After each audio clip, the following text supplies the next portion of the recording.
लक्ष्य हमारा है कि कुल 5 लाख परिवारों को हम लोग एक डिजिटल प्लेटफॉर्म पे लाएं और हर परिवार के लिए हम लोग ये देख सकें कि उसमें कितना कितना किस किस विभाग का लाभ दिया जा रहा है। इस प्रस्तुतिकरण के अंत में जो डैशबोर्ड है वो डैशबोर्ड आप देख पाएंगे, उससे आपकी अवधारणा थोड़ी सी स्पष्ट होगी कि इसकी संकल्पना कैसे की गई है।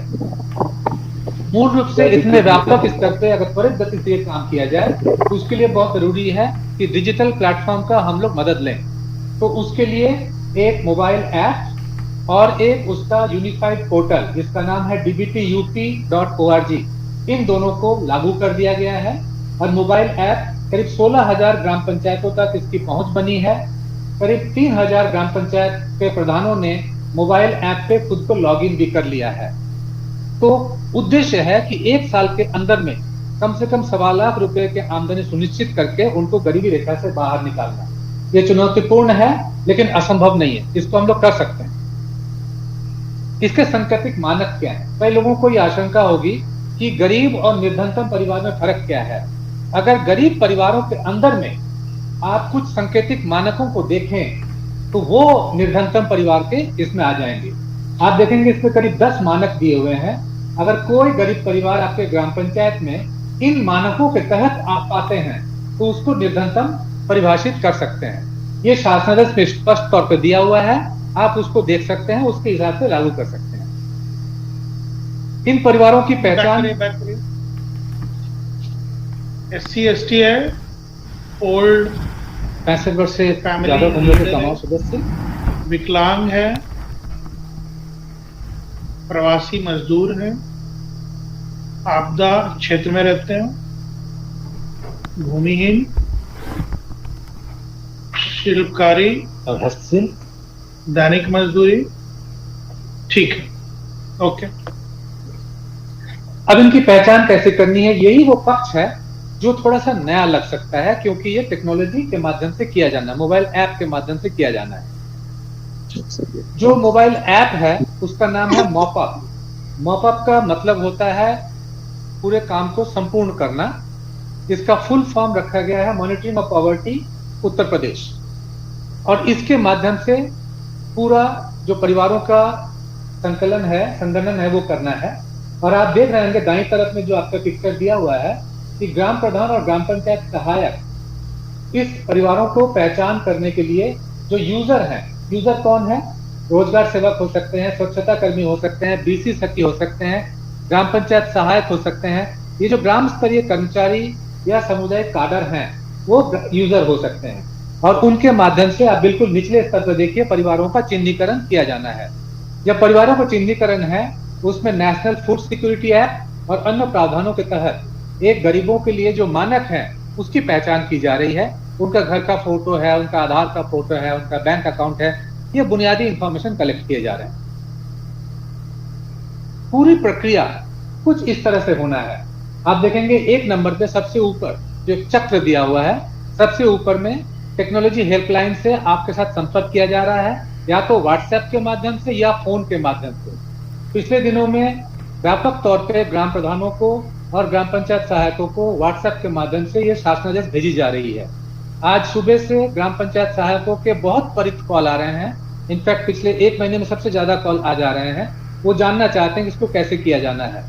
जब उनके साथ बात होती है, बात करते करते टेक्नोलॉजी हेल्पलाइन उनको एक SMS भेजती है जिसमें मोबाइल ऐप का लिंक, पिन नंबर, हेल्पलाइन का नंबर और परियोजना का नाम, ये 4 सूचना होती है। ग्राम प्रधान या ग्राम पंचायत सहायक उस पर यूजर ऐड करेंगे, उनको सिर्फ एक टिक बटन टच करना होता है जिससे वो यूजर ऐड करेंगे। आपके ग्राम पंचायत में जितने भी यूजर संभावित हैं उनके नाम, फोन नंबर परिलक्षित होंगे पहले से ही। अगर किसी का परिलक्षित नहीं हो रहा है उसका नाम उसमें जोड़ सकते हैं। चौथे नंबर पर आप देखेंगे फिर असली काम शुरू हो जाता है। ये यूजर निर्धनतम परिवारों की पहचान करेंगे। इसका पूरा जो गणित है वो मैं आपको बता देता हूं। अगर एक यूजर आपके ग्राम में अगर 3 या 4 यूजर हैं, एक यूजर एक दिन में अगर एक निर्धनतम परिवार का भी संगणन करते हैं तो 4-5 दिन में वो 4-5 का कर लेंगे और कुल मिलाकर के 20-25 परिवार का संगणन एक ग्राम पंचायत से हो सकता है। तो अगर ग्राम प्रधान रुचि लें तो ये काम 10 से 15 दिन के अंदर में पूरा हो सकता है। जब 5 नंबर पे देखेंगे, प्रधान जी के पास मोबाइल ऐप पे ही सारे वो परिवार जिनका सर्वे किया गया हो, वो सूचना उनके मोबाइल ऐप पे उनको दिखेगा। उसको देखने के बाद ग्राम प्रधान उसको सत्यापित करेंगे। जब उसको सत्यापित करेंगे तो जो परिवार है उनके फोन पे शासन की तरफ से एक मैसेज जाएगा कि उनकी पहचान कर ली गई है। ये पूरी प्रक्रिया है। सुनने में बहुत कठिन लगता है, मोबाइल ऐप में करेंगे आपको ये बहुत आसान प्रतीत होगा। थोड़ा सा मैं मोबाइल ऐप के बारे में बता दूं आपको, इसके बारे में थोड़ी बात हो चुकी है। ये मोबाइल ऐप का लोगो है जो आपको दिखेंगे। इस मोबाइल ऐप पे हर कोई एक्सेस इसको नहीं कर सकता है।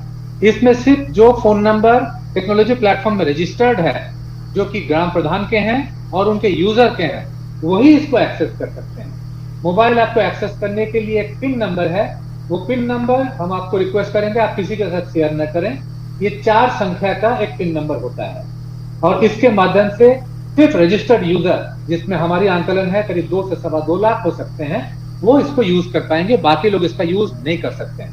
बहुत सारे स्ट्रेंजर फोन नंबर आ रहे हैं जो इसके बारे में जानना चाहते हैं, उनको भी हम लोग यही बता रहे हैं कि वो इसका यूज नहीं कर सकते।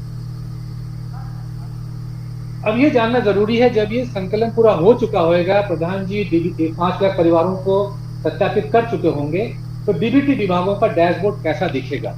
एक डैशबोर्ड जो अभी टेक्नोलॉजी प्लेटफॉर्म पे है, उसका ट्रायल का पिक्चर मैं आपको दिखा रहा हूं। अब सबसे ऊपर में देखेंगे जहां पर वेबसाइट का नाम दिया हुआ है, वहां dbtup.org से पहले विभाग का नाम आ गया है। अगर ये ग्राम विकास का होता तो ये rd.dbtup.org होता। अगर ये हेल्थ का होता या एग्रीकल्चर का होता तो उस विभाग के नाम के बाद dbtup.org होता। तो जो आप देख रहे हैं ये आप बेसिक एजुकेशन का देख रहे हैं, और आप ये देख रहे हैं कि बेसिक एजुकेशन में 33,508 जो डीबीटी के बेनिफिशियरी हैं उनका नाम आ गया है। उन लोगों को करीब 6 करोड़ रुपया भेजे गए हैं, जिसमें से एक लाभार्थी को मैक्सिमम 6,000 रुपया तक की रकम मिली है। उसमें से कितने कितने लोगों का पैसा बीसी सखी ने निकालने में मदद किया है, यह आगे के बक्सों में उसकी सूचना दी हुई है। आप देखेंगे हर बक्से में मोर इंफॉर्मेशन का एक बटन दिया हुआ है। उस मोर इंफॉर्मेशन को क्लिक करने से उसकी सारी सूचना नीचे आ जाती है। तो ये एक ऐसा टेक्नोलॉजी प्लेटफॉर्म है जो सारे विभागों को और पंचायती राज के सारे स्तर के सारे अधिकारियों को बहुत जबरदस्त सुविधा देगी निर्णय लेने की, क्योंकि सारी सूचनाएं उनके पास एक क्लिक में उपलब्ध होगी। लेकिन हमारी संकल्पना इससे ज्यादा है। हम लोग ये भी चाहते हैं कि जो विभागीय डैशबोर्ड होंगे, उस संकल्पना में हर विभाग को दूसरे विभागों के जो डीबीटी के लाभ हैं वो पहुंचने का सूचना भी मिले। तो इसका एक सांकेतिक फॉर्म मैं आपको दिखा रहा हूं। इसमें आप देखेंगे कि आगरा के एक ब्लॉक के ग्राम पंचायत वार कुल निर्धनतम परिवारों की संख्या दी हुई है 131। इसमें आप देखेंगे सारी संख्या नीले कलर के, उसके नीचे में अंडरलाइन है। इसका मतलब ये हाइपरलिंक है। अगर इस नंबर को क्लिक किया जाए तो ये कोलैप्सिबल होकर के सभी 24 के 24 परिवारों की सूचना दिखेगी, और उन 24 परिवारों में कितने परिवार नरेगा के लाभ ले रहे हैं, कितने बेसिक शिक्षा के लाभ ले रहे हैं, कितने श्रम विभाग के, कितने कृषि के, कितने समाज कल्याण के, कितने आजीविका मिशन के, और उसमें से कितने लोग एसएचजी के नेटवर्क में आ चुके हैं, इसकी पूरी डिटेल सूचना सारे विभाग को मिलने वाली है। तो इस समय हमेशा हर एक को ये उनके दिमाग में इंक्वायरी हो सकती है कि अगर 24 परिवार कुल निर्धनतम है और हम नरेगा में सिर्फ 19 को दे रहे हैं, तो बाकी 5 को हम क्यों नहीं दे पा रहे हैं। तो ये एक डिसीजन मेकिंग उनके दिमाग में आएगा, वो उसका ड्यू डिलिजेंस करेंगे। इसके बारे में मैं इस प्रस्तुतिकरण को यहीं खत्म करूंगा। ये पेज अगले 3-4 दिन के अंदर में आप सबको मिलेगा। पंचायती राज का डैशबोर्ड कल से शुरू हो जाना चाहिए सारे मास्टर डेटा के साथ। और इसमें जो भी आपकी जिज्ञासा होगी, आपके पास जो 2 फोन नंबर है 90 70 80 40 50 और 90 70 80 40 60, इसके अलावा आपके पास 4 फोन नंबर है जो शासनादेश में दिए हुए हैं। इन सभी जगह पे आप बेहिचक फोन कर सकते हैं और जो भी आपकी जिज्ञासा है आप उसको पूछ सकते हैं। धन्यवाद। पैनल पे आ जाइए। मैं जैसा कह रहा था आपको कि ये एक पायलट के रूप में इसको इम्प्लीमेंट किया जा रहा है, और इसमें ग्राम पंचायत के प्रधान और पंचायत सहायक, इन 2 से ज़्यादा कोई बेहतर स्थिति में नहीं है उस गांव के सबसे गरीब परिवार को चिन्हित करने के लिए। तो मेरी सभी ग्राम पंचायत के प्रधानगण से और पंचायत सहायक से अनुरोध है कि अगले 15 दिन के अंदर इस काम को आप कंप्लीट कर लें और आपके गांव से जो भी 10-15 निर्धनतम परिवार की सूची आएगी उस पर फिर हम लोग अपना काम शुरू कर देंगे। 15 दिन के बाद, आज के 15 दिन के बाद हम लोग फिर नया डाटा नहीं लेंगे। 15 दिन के अंदर जो डाटा आ जाएगा, हमारा लक्ष्य 5 लाख परिवारों को लेने का है।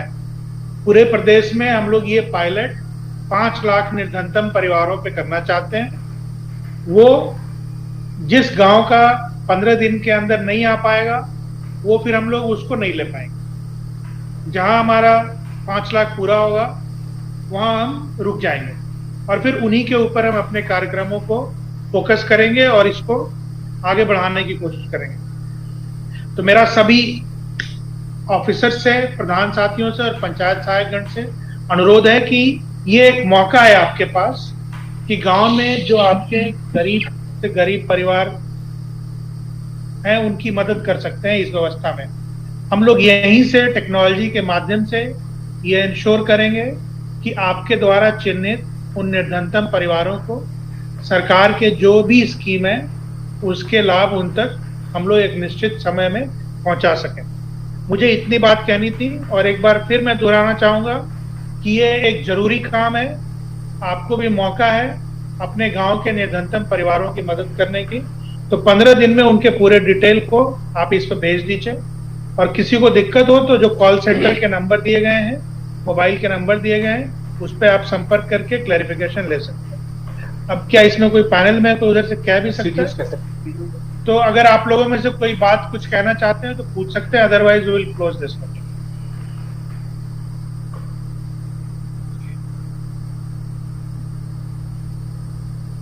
नहीं, ठीक है। सभी सीडीओ साहबान पैनलिस्ट हैं, अगर आप में से किसी को कोई सवाल है तो प्लीज आप कर सकते हैं।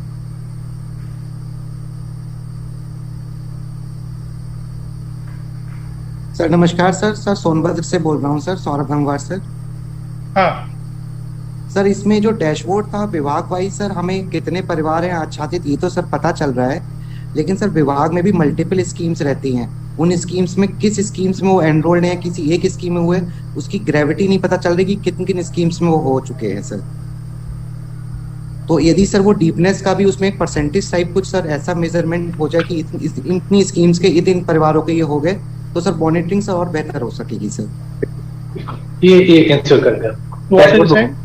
वो चाह रहे हैं कि डैशबोर्ड में फैमिली वाइज जो प्रोपोर्शन है, कितने एंटाइटलमेंट्स के लिए वो क्वालिफाई कर रहे हैं, पात्रता है, हाँ, वो उनको पता चलता है। हाँ, ये तो आना चाहिए। ये बिल्कुल है। ये अब जैसे हम लोग इंश्योर करें, हमने अगर 42 स्कीमें आइडेंटिफाई कर रखी हैं तो एक फैमिली एक्स है, वो कितने के लिए एलिजिबल है? 20 के लिए एलिजिबल है, तो वो 20 आना चाहिए, उसी 20 के अगेंस्ट मॉनिटर होना चाहिए। हाँ, ठीक है, ठीक है। Anybody else? चलिए ठीक है। तो ये अच्छा है कि ये पायलट है, ये हम लोग भी सीखेंगे इसमें कि कहाँ तक पहुंचते हैं इसमें। Thank you, let's close it.